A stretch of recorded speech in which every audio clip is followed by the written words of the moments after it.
Hey guys and girls, I'm James and welcome to the channel. Before you go, a channel mainly about budget beginner drones, and I've done over 25 reviews on Holy Stone drones because they're the best in the industry of making budget beginner drones that are so important because most people go out, they buy a drone, they come home with something like this. So it's important to start with these little micro mini drones. But today I'm reviewing the just released HS900, and this is not a budget beginner drone. Not at this price point on Amazon. And you see it does come with a discount, and Holy Stone's really good about lowering the drones after they've been out for a while. But at this price point, it better check all the boxes against its competition out there. The DJI Minis, the Mini 4K, the Parrots and Noffies all have drones in this price point that do all the things that this HS900 does, and they've been out for a long time, so we know the reliability, the connection factor, and everything. So can this one do it? So let's go over all the boxes that it checks. It is under 250 grams. It's got a 3-axis gimbal, which is real important because not only does the camera tilt up and down and pan left and right, it also has the horizon tilt. So when you're flying, it's a little bit windy and your drone's moving around, your horizon stays flat and gives you a really good picture. It's got good flight time, it's got brushless motors, it's got the autonomous flight features, but it does not have obstacle avoidance. You would have to go up a couple $100 in this price point to get that feature on a drone. So, is it as good as the DJIs and some of those other drones out there? Well, let me say, Holy Stone's always had the best beginner mini drones. They came out with this little HS210 like 5-6 years ago. They improved it with the 210F, which is my favorite micro mini drones. Then they come out with some other drones like this HS210, which is a really good drone for like $50, $60. It's really fast, flies great. They have the HS430 that in the $50 range has a really good camera, great flight time. And recently they came out with the HS360, which was their first drone that was not a Wi-Fi drone. And what does that mean? It's not using the Wi-Fi signal of your phone to connect to the drone, because if it does, it only has a range of about 300 meters. You go beyond that, you can lose connectivity. And also with the HS900, this is not a Wi-Fi drone. It is using the connectivity of the drone to the remote, so it should have long range. I haven't done a range test on it. I'll wait till later. I just got a second drone. I'm not going to do that if I only had one drone, but now I have two. I'll make a second video later and go over more of the reliability factors of it and the range test of this later. But right now, let's go put her up in the air. Let's see how she flies, show you how great this little camera is. Then let's sit down and go over the interface with the app and all the functions of the drone. Then we'll sit down and go over our final review. So let's go put her up in the air.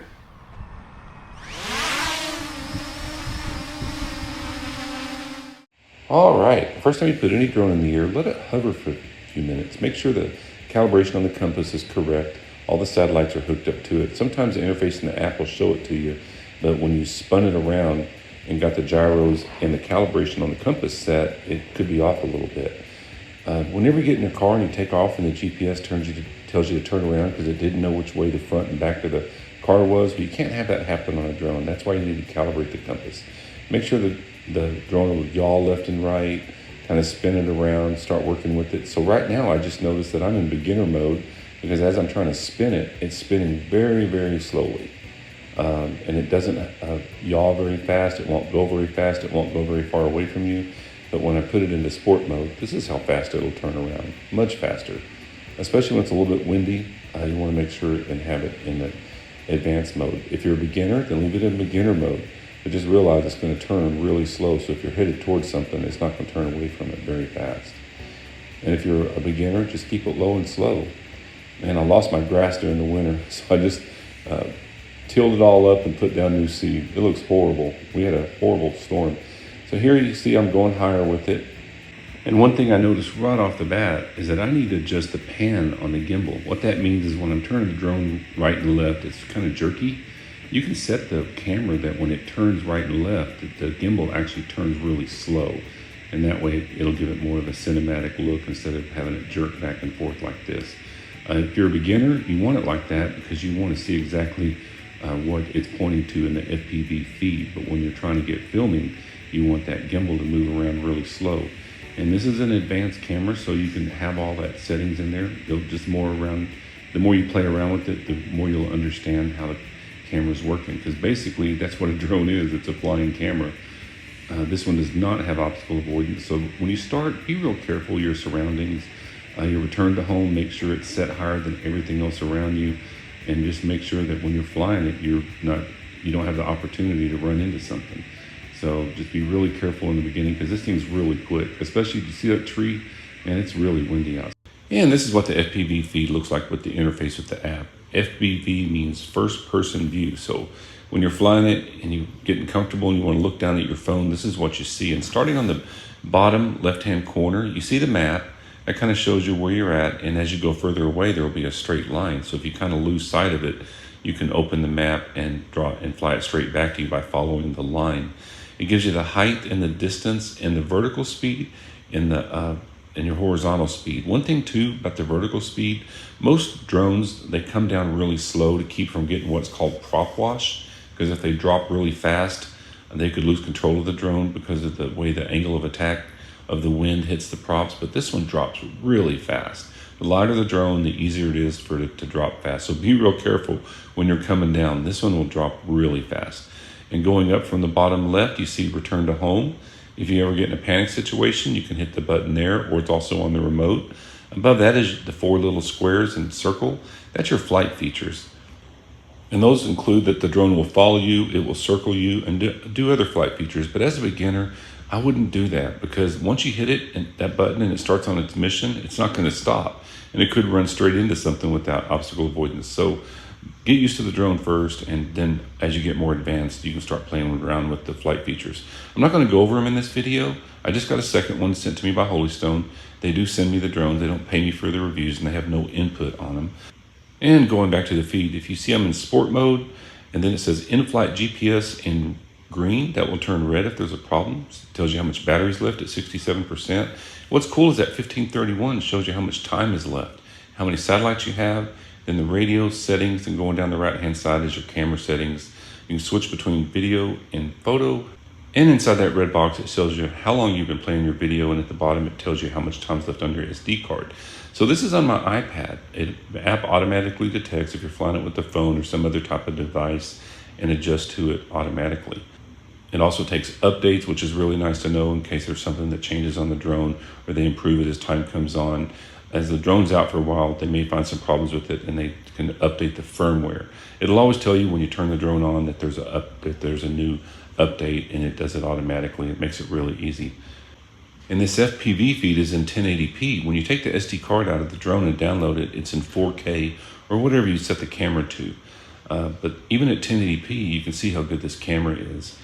And right now, I'm around the corner. I can't see the drone. Legally, you're supposed to always keep it in line of sight, or have a visual observer that can see it and communicate with you. So you always want to step around the corner, make sure you can see the drone. In the beginning, don't watch the FPV feed, just watch the drone until you really learn the orientation of the controls. And I always say start with a little mini drone to learn how the orientation of the drone. And then as you get more comfortable and you put this drone up in the air, then you can start watching the FPV feed. And the more you get into it, the more it's fun. You see that little flip? That's when I took a picture. It'll blink on you for a minute. So the more I fly this drone, the more I understand this is the best drone Holystone's ever put out, and it's starting to compete with the big boys. I mean, it's not a Wi-Fi drone. It connects to the remote, a 3-axis gimbal, under 250 grams, brushless motors, GPS, comes with a great bag. I wish it did come with extra batteries at this price point. Hopefully they'll work on that soon. But the more you fly it, the more you'll understand that it's really a good functioning drone. Love the interface with the app. Usually I can hand catch them, but this one's kind of fighting me. So you got to kind of put it up above you to flip it over. So let's go back and sit down and go over all the interface with the app, then a final review. So it comes with a really nice bag. It's got a nice handle, made like of a nice pleated material. It's got a compartment in the front. It's got 2 mesh ones on the different sides. And it has a mesh one up here with the zipper to put your SD cards in, and the 3 compartments here for the drone, the remote, and the batteries and accessories. And this is adjustable. So if you get a hard case cover, this would be a nice bag for anything. The drone, again, is 249 grams. It's got the legs on the front and back. Of course, it is a 3-axis gimbal. And if you look, it is exposed, and there is no obstacle avoidance. So if you crash this drone and it breaks this camera, it's pretty much not worth fixing. It does not have obstacle avoidance. SD card goes in the back right here. This is where you charge the battery. This one did not come with the battery charger, so you have to charge the battery inside the drone. It is a 2250 milliwatt amp battery, so it should get about 25-30 minutes max. Matter if it's really windy, you're probably going to get down to 20. Just matters how you're flying it. Again, it flies really well. It does have an optical flow sensor on the bottom. One thing I like about it, there is a light. When you're pushing the 249 gram limit, every little option they put in these things it costs a lot of weight. So again, it does not have the optical flow sensors in the front, as some of the 249 gram drones do, of course, and they are brushless motors, and it folds up really easy. And I weighed it, and man, it is right at the 249 gram limit. It does come with a charging cable, and it comes with the 2 cables that you need for your remote. And on the remote, there's 2 compartments. One side, this side is the one you charge it on, even though they're both C's. And this is the one that only connects to your device. So if you plug in the C to your lightning adapter or to your phone, it goes in there. These pop out so you can hold it really nicely. And then the phone goes right here, down here, works really nicely. It's got your joysticks are nicely. Button here changes the speed. Button here is return to home. Right here is to take a picture, and right here is to take a video. I might have that backwards. Up here, you turn your gimbal up and down. And these are your antennas. This right here is a joystick, so pushing it up and down will slow the speed. And this is your zoom in and out, left and right here, with this little joystick right here. Of course, this is how you turn it on and off. If you touch it once, it'll show you how much the battery's charged up. And to turn it on, you press and hold, it comes on. And there'll be a light here, and there'll be a light right here that turns red that shows it's not connected to the drone. Make sure your gimbal guard is always off before you turn on the drone, because it's going to go through a series of calibrations and the gimbal is going to move around. If that gimbal guard's on there, it's going to put it into a bind. In the back, if you touch the button, it'll show you how charged up the battery is. So we've got three or four bars right here. And again, you touch and hold it down, it turns it on.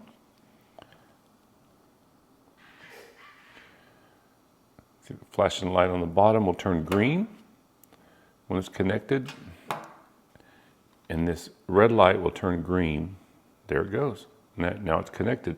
And you can fly it without having your phone or your device hooked up to it. All you gotta do is unlock the motors and hold down like this.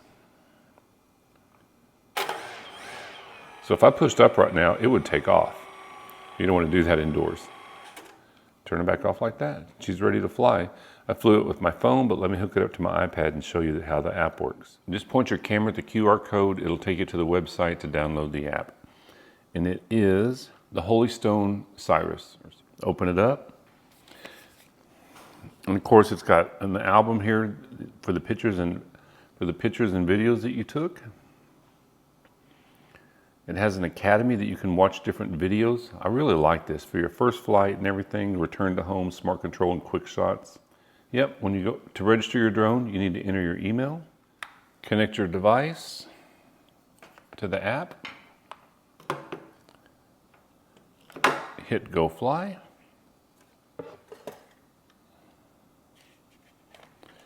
And now the camera's working.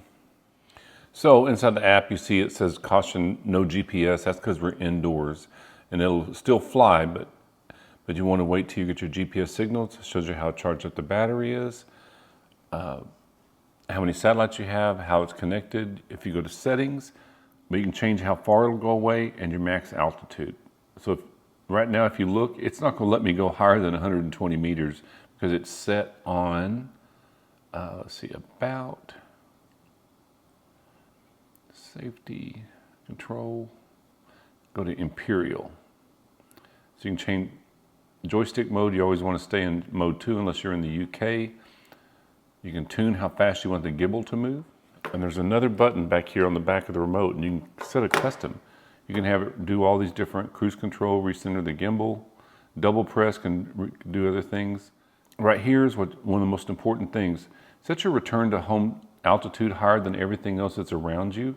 Right now it's 196 feet. I mean, you can bring it down to 75 feet as long as everything around you. So everything around you is higher than whatever you have your return to home setting set, because there is no obstacle avoidance. So when you push this button, it's going to go to that altitude and then come back to you. So just make sure that this is set higher than everything else around you. And right here, when the signal is lost, you can hover, but you want to have that set to return to home. You want it to come back to you. Your battery info, and then right here, calibration. Why do you have to calibrate it? You know when you get in your car and you start driving and the GPS says turn around because it didn't know which way was the front and the back of the drone? Well, it's real important that the GPS knows what's the front and back of this drone, so you calibrate it. And you want to do this every time that you go somewhere more than 30 miles. So you open up calibration and hit start calibration, and it'll show you what to do. You hold the drone, spin it 3 times this way, and now 3 times this way, and it's calibrated. You can recalibrate the gimbal, but you want to have it on a flat surface. Your gyroscope calibration is, there's a little gyro in there. It's real important to have it on a flat surface, and you can hit start calibration and it'll auto calibrate, but just make sure it's on a flat surface. If you calibrate it on a slanted surface, when it takes off, it's going to fly into the wall. Right here is your maps. If you open this up and you're flying around, you can see how to get back to where you are. You can also set your waypoints and everything else inside this map. You can touch this again. Right here's your quick shots. You have time lapse, quick shots, and smart flow. Just be careful having it follow you when it doesn't have obstacle avoidance. Make sure there's no obstacles between you and the drone. Right here's your camera settings. You can go to automatic ISO, shutter speeds. I'm not going to go a lot into that. And then your white balance. Your camera, if you want it to be a continuous shot, a time shot, single, JPEG, RAW, 4K, and then your video settings. You can format your SD card right there. It shows you how much you have left on your SD card. Right here's your pictures that you've taken before. You can switch here between camera and video, and when you touch it, there will be a timer. So let's go back for a final review. So thanks so much for watching my review of the Stone HS900.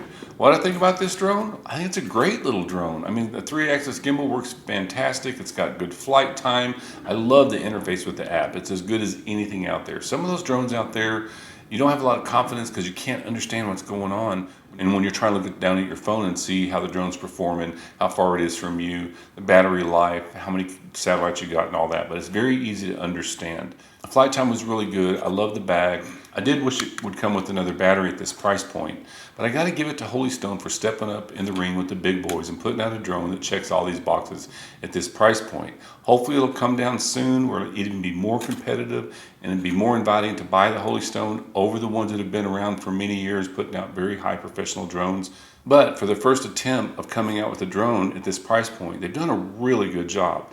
If you bought one, be sure and let me know what you think underneath it. Should you buy it for your first drone? Of course not. Buy the Micro Mini drone. But if you bought this one and you like it, be sure and let me know how it's performing for you underneath. And the more I fly this drone, I'll know more about the reliability factor of it, and I'll be able to do a range test on it and do a second video on this drone.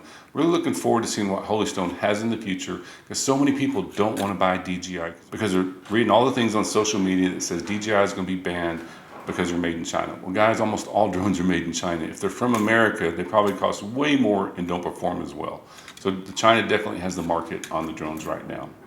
So, as always, if you got something out of this, please like and subscribe. Subscribers mean everything to be on this channel. And I'll see you in the next one when I do a range test and go over the flight features of this drone even more. See you in the next one.